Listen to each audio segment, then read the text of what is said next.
Welcome to the Deep Dive, your shortcut to getting fluent in complex topics. Today, we're cracking open the network architecture archives. We're diving deep into let's say, the foundational rules of classful IPv4 networks, A, D, and C. Our mission here, it's to equip you so you can walk into, a technical chat or maybe an exam and just instantly pull out key facts about a network. Like if someone hands you an IP address, say 10.4.5.99, assuming the default mask, what can you tell them? What's the network ID? Broadcast address? What class is it even?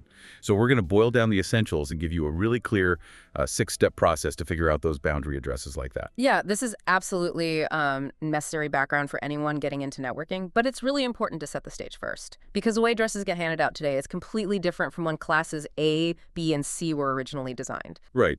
You're talking about that original strategy like back in the 80s, maybe early 90s, where big companies would register for these massive public blocks. Like if you were, I don't know, NASA or IBM, you might just get a whole Class A network assigned to you. Right. Like 12.0.0, all yours. Exactly. And that system, well, it was simple, but honestly, it was incredibly wasteful. Just brutal. Companies had millions, literally millions of IP addresses they weren't using. Okay, so that couldn't last. No way. So starting in the 90s, we began shifting towards conserving addresses using public classless inter-domain routing, that's CIDR blocks. It meant the regional internet registries, the RARs, they could assign much smaller blocks, tailored sizes. Like they could take that old Class A network, 1.0.00, and chop it up into dozens of smaller pieces for different companies. Makes sense. Less waste. And that kind of led to what most people do now, right? With NAT network address translation. Yeah, precisely. That's the dominant approach today. The vast majority of businesses use maybe a small public CIDR block combined with NAT. And crucially, they use private key ranges inside their network, like the 10.0.0 range for all their internal computers and servers.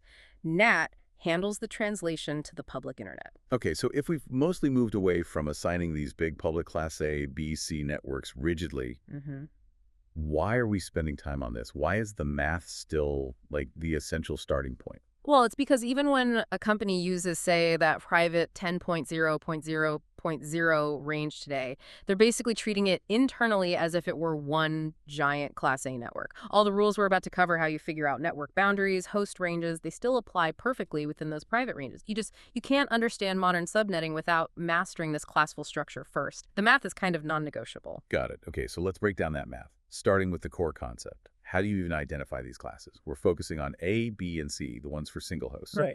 Yep. The unicast addresses, A, B, and C, and the identification. It all comes down to the value of the very first number, the first octet in the IP address. That's the magic key. That's it. So for Class A, that first octet is going to be somewhere between 1 and 126. These were designed for, massive networks. Then for Class B, the range is 128 up through 191, intended for more medium-sized organizations. And finally, Class C.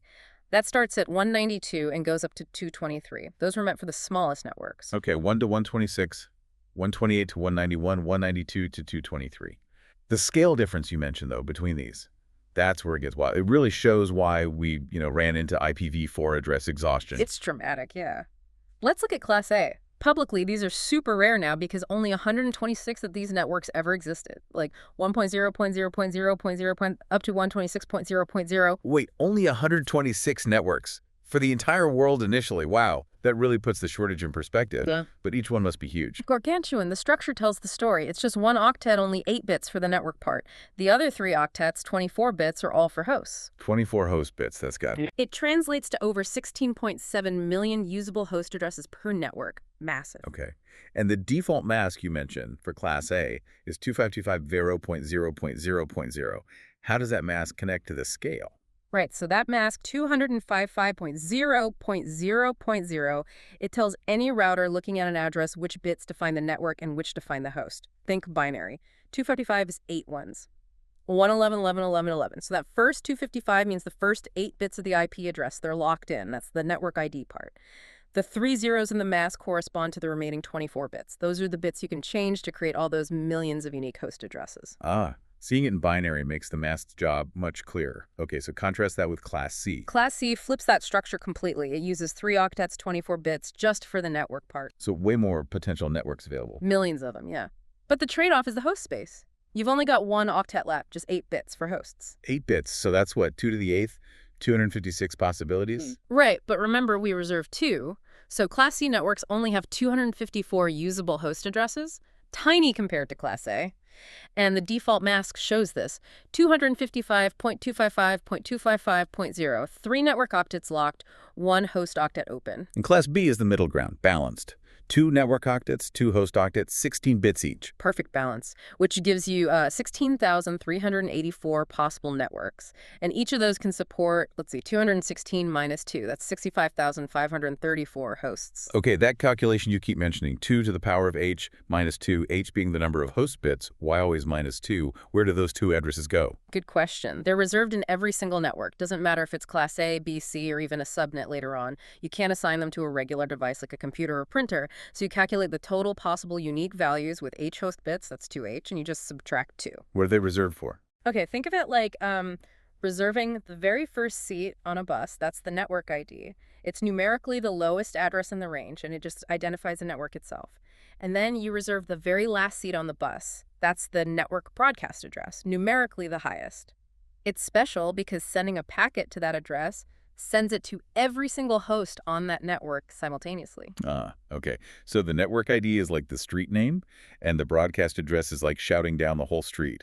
Neither is the specific house number you can use. That's a pretty good analogy, yeah. They're reserved, unusable for assigning to hosts. Which means the usable addresses start right after the network ID and end right before the broadcast. Exactly. So those 4 key numbers we need to find for any address are the network ID lowest reserved, the first usable address, network ID plus 1, the last usable address, broadcast 1, and the network broadcast address, highest reserved. Okay, let's make this practical. How do we actually do it? Let's take an example address.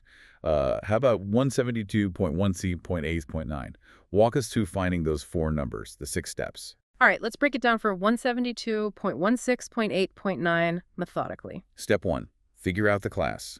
First octet is 172. Where does that fit? 172. Okay, that falls neatly between 128 and 191. So no question, this is a Class B network. Step 2, define the structure based on the class. Class B means 2 network octets, 2 host octets. Correct. So the first 2 numbers, 172.16, that's the fixed network part.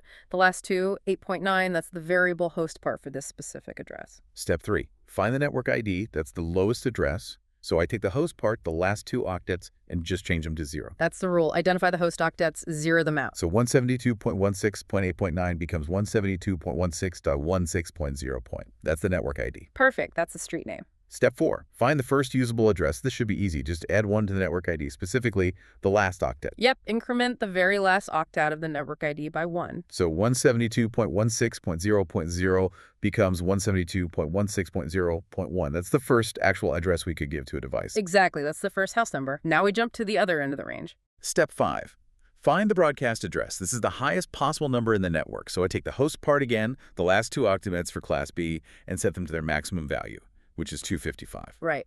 Set all the bits in the host portion to 1s, which in decimal is 255 for each host octet. Okay, so 172.16. Change the 8 and 9 to 255s, gives us 172.16.17.255.255. That's the broadcast. Correct. Notice how different that looks from the original 172.16.8.9 we started with. It defines the upper boundary. And finally, step 6, the last usable address.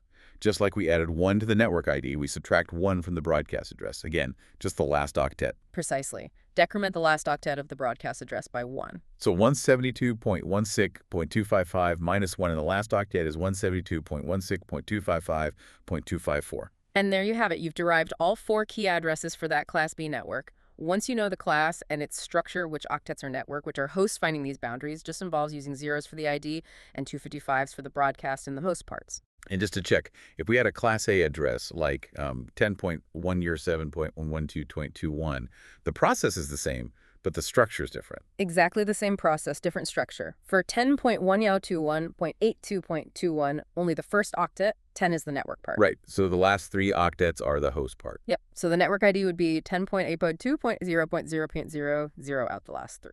And the broadcast would be 10.255.255.255, set the last 3 to 255. You got it. The class dictates where you draw the line between network and host, and that tells you which octets to manipulate with 0s and 255s. Okay, this is making sense, but before we wrap, we got to talk about some potential confusion points. You mentioned the reserved ranges earlier. We said class A is 1 to 126.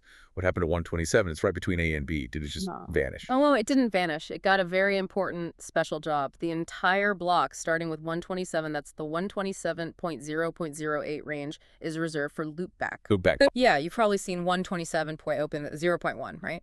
Often called localhost. It's used by software on your own computer to talk to itself, basically, for testing, internal communication. It never goes out onto the network. So it's not a network you can assign to a bunch of computers. It's purely for internal software use. Exactly. That's why Class A stops at 126. And similarly, the 0.x.x.x range, 0.0.08, was also reserved very early on, primarily for certain bootstrapping and broadcasting needs, not usable for a normal assignment either. Okay, so 126 for Class A due to those reservations. The other tricky bit seems to be just looking at an address. Like an address ending in .0.0.0 might look like a Class A network ID. Well, Class B starts at 128. So 128.0.network part host part becomes 0.0. So 128.0.0. Exactly.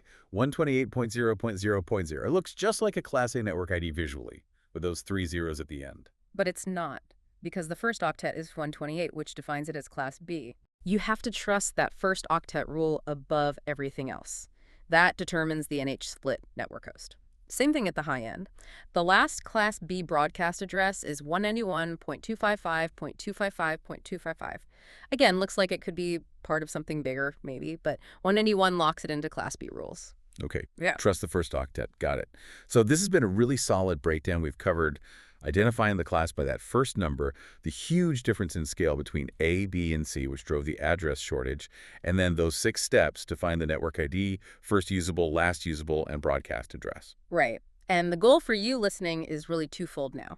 Accuracy, obviously, get the numbers right, but also speed, being able to glance at a classful IP and just bang, calculate those 4 key addresses in your head or very quickly on paper. That's when you know you've got this foundational skill down cold. So let's connect this back to the real world today. We know most things use CIDR blocks and MAT. What does knowing this classful stuff actually mean when you're looking at an IP address out on the internet?